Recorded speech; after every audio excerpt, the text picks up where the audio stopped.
What is going on, everybody? Welcome back to Nintendo Land. This is a strange video for me because I didn't think I'd ever be talking about Hollow Knight on this channel. I don't know. I've always heard about the game and I never really dug into it. Of course, the entire world has been talking about Silksong. Almost every single one of you guys in my chat during live streams always are looking for Silksong. And of course, I've been hearing about, how hyped this game was and how long the development has been. And finally, it is coming out literally in just a handful of days next week. So I said, you know what? I finally want to dive into this thing and see what it's about. And I want to give you guys my, thoughts and opinions on the game as someone who just started playing the game and just finished it here in the big year of 2025. So yes, I just 100% finished the game. Well, kind of.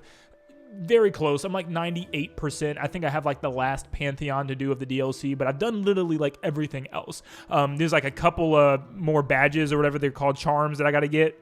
But like that should tell you right there how I've been playing with the game. So let's start off at the beginning. So straight up, my first like 3 or 4 hours with this game, I was not feeling it. I genuinely didn't care about this game at all. I played almost every single Metroid game ever, so I'm very familiar with how 2D Metroid games work and then Metroidvania, genre to an extent. But even those old games, like at least they had a map and like a general way that you can tell where you're going, even though those maps weren't very detailed.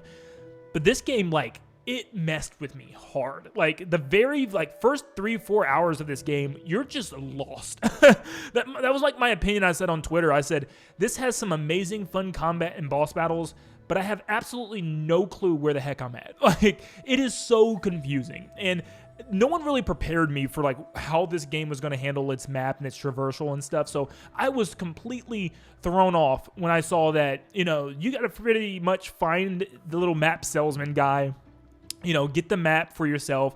You can't see where you're at on the map without a special charm that you don't get until later in the game.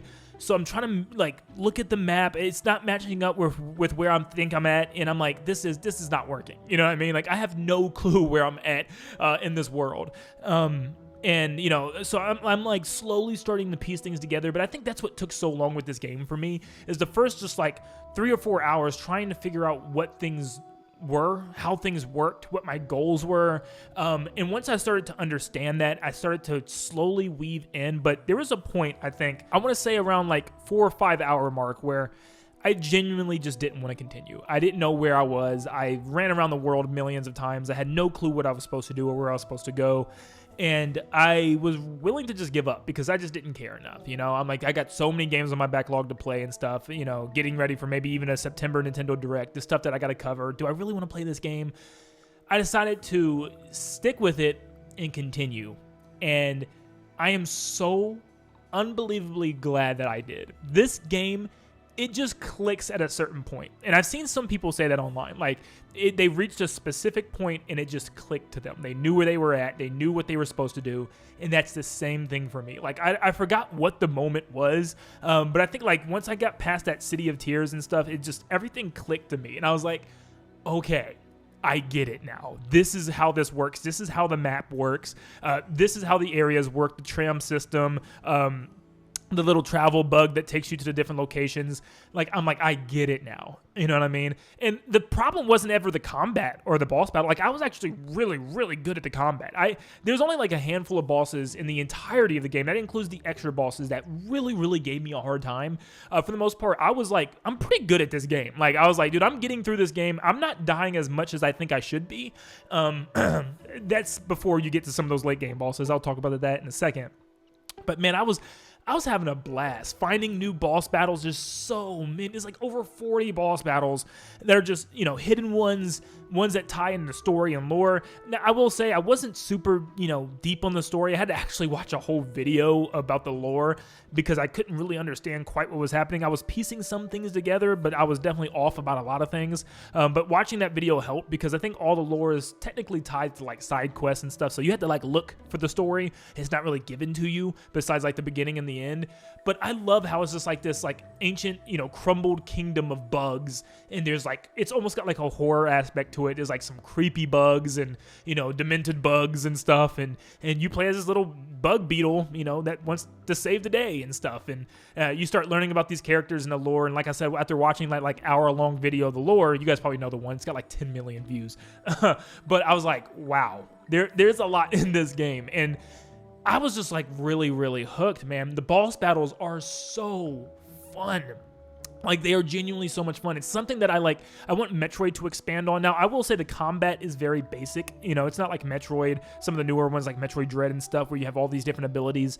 But what it does better that I think it does better than Metroid is the fact that there's just so many more bosses. Like, there's like triple, quadruple the amount of bosses in this game than a Metroid game. It's insane. Like, later on in DLC, going to the Pantheon and just, being able to fight any boss when you want.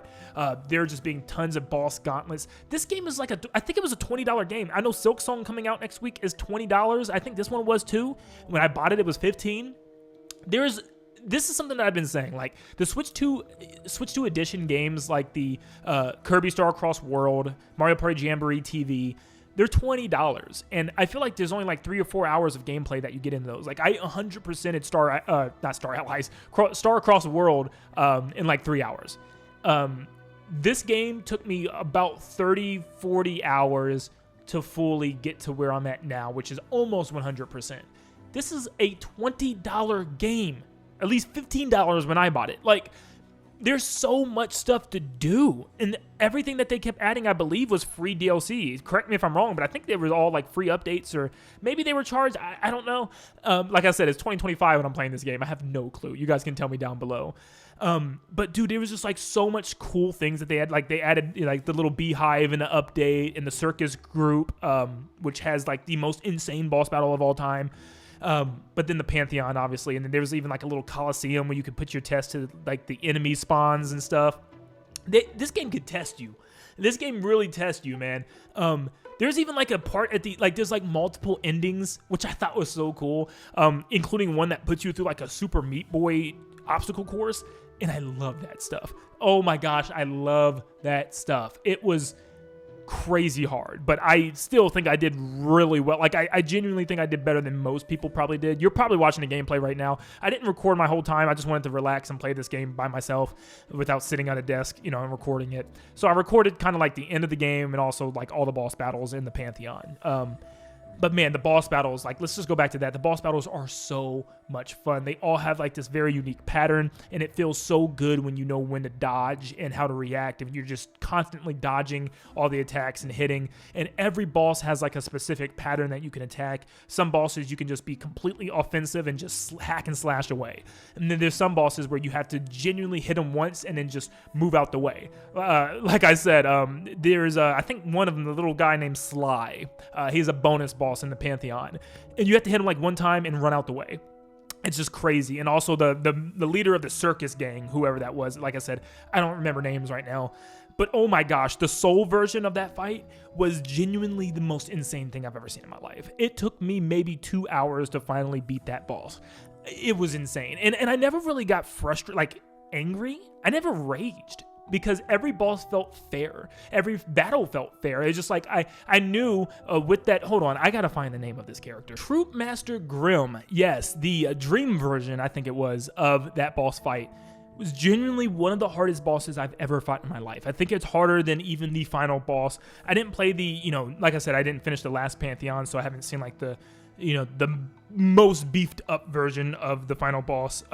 But I will say, yeah, that Troop Master Grimm, I mean, the frame data that character has, you genuinely have to hit him a couple times and just dodge for like 2 minutes straight. It's crazy. And there's so many bosses like that in this game that I fell in love with. I love the designs. There's like a dung beetle boss. Like, are you kidding me? He's like the lore is he's one of the knights of the original Pale King and stuff. And, he's got like pretty much just poop attacks. He's throwing poop balls at you and stuff like a dung beetle would.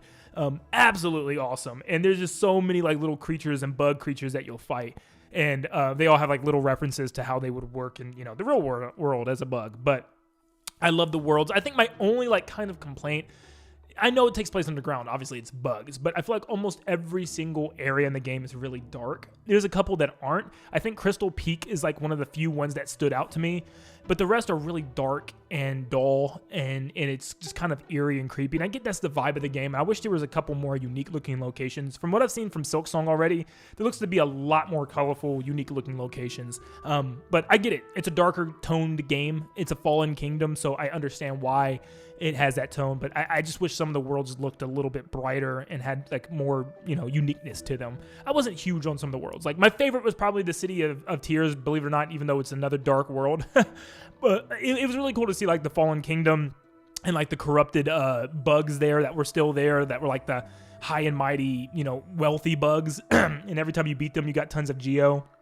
But oh my gosh, every nook and cranny is filled with a secret. There's so many charms that work like badges, so many collectibles, so many health upgrades, soul upgrades, which is like the way you can use special attacks. So many different combinations with the charms that you can do. All the characters, like this, I get it. I didn't get it at first. I'm like, why are people so in love with this little indie game? Like, what is it that it's like? It doesn't look that special. The art style wasn't a big thing for me until I started playing it, and it really grew on me. But I fell in love. The music is so ambient, and there's a couple, I can't remember specifically, but there's a couple themes that they are so beautiful sounding, like the piano and everything. It's just really, really good. But man, I could go on and on talking about this game, but I wanted to get this out because I do want to actually make a couple videos on this before Silksong comes out here in a couple of days. I know a million people probably made boss battle rankings, but I love boss battles in video games. So guess what I'm going to do? I'm going to do mine. I don't care. It's 2025. Maybe nobody's going to care about it, but I wanted to do it because it's something that maybe I'll even combine it with Silksong and make one giant one of like over 80, 90 characters. But yeah, it's something that I'm actually like really, really looking forward to making. So I'm also going to probably do a first time guide. I think it's really good that I do a video like this as someone who literally just played the game for the first time. And maybe somebody's like, I know a lot of people are playing Hollow Knight now. I think the Steam is like the highest it's ever been for Hollow Knight players right now.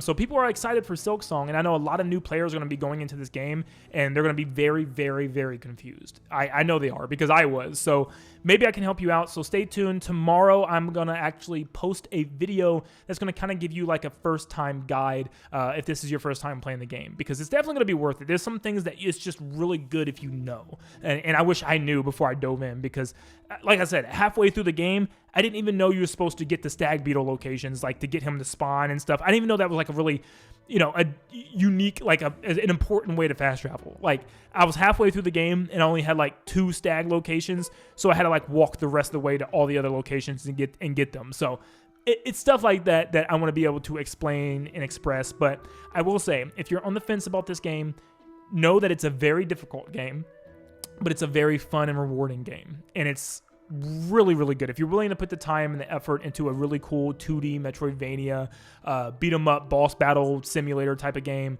this is it. I mean, it feels like a 2D Elden Ring in my eyes.